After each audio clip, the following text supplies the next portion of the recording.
And for some analysis on this story, I'm joined by our international affairs editor, Philip Turle. So, Philip, we have these military chiefs meeting in Ghana today and tomorrow, but is ECOWAS running out of options here? It's got its back against the wall, and there are a few worrying things that ECOWAS is having to deal with. The first one is it doesn't really have the upper hand in this situation. The military coup leaders are really one step ahead of ECOWAS all the way down the line since the coup d'etat on the 26th of July and the removal of Mohamed Bazoum as president of Niger. The point here is that ECOWAS itself would like to launch military action to restore Mohamed Bazoum to power, the so-called standby force. But it's a risky thing to do because it could lead to widespread clashes in the country. It could lead to a regional war with other countries getting involved, notably Burkina Faso and also Mali, who threatened to intervene if anybody touches the coup leaders in Niger.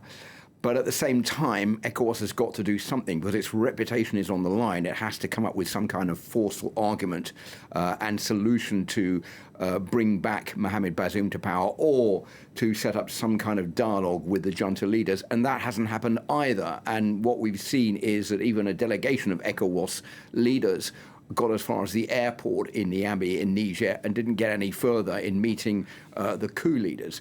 That could be translated as the coup leaders saying, well, it was a security risk because of the sanctions which are being imposed on Niger. If you lift the sanctions next time round, we'll talk to you. So there again, it is the coup leaders who seem to be having the upper hand in all of this. So the ECOWAS has got to come up with some kind of working plan. But there doesn't seem to be any reaction favorably from the junta leaders so far. And that's why I think that the possibility of military action seems, as days go by, with the junta getting more and more stronger in its position of holding on to power in Niger, the possibility of military action seems to be getting further and further away. And that is a big problem for ECOWAS. Well, so France has troops in Niger. So does the U.S., for that matter. We heard Anthony Blinken said he favors diplomacy. What are the chances that France would get involved in some kind of military action here? Well, first of all, France has said that it doesn't respect or will not take any notice of the military junta. If the military junta is asking for France's troops, the 1,500 troops mostly based in the capital, Niamey, if it's asking for them to be removed, France won't take any notice. But you have to underline the fact that those troops are not there for political purposes or to support the government of Mohamed Bazoum or to try to fight against the junta. They are there to fight against jihadist activity in Niger. Now, the possibility is that those troops will be forced to leave at one moment or another.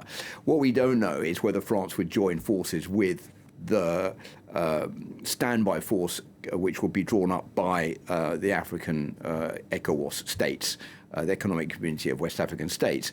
But I think the French view that as something that would be pretty catastrophic for France if they were to take part in that force, because it would not only be seen as France exerting once again its colonial influence, not only over Niger, but also over ECOWAS, which is one of the complaints that the junta have been putting forward as France being the reason for them overthrowing Mohamed Bazoum because of French influence in the region, and France being the country that's responsible for all the problems that Niger has right now, and France never really wanting to give up its influence in Niger. So I don't think there's much chance that France will get involved in that military force, even though France may want that to happen and France may back it. I don't think France is actually going to get involved in it militarily. Okay, we'll have to leave it there. International Affairs Editor Philip Turle. Philip, thanks as always for your expertise.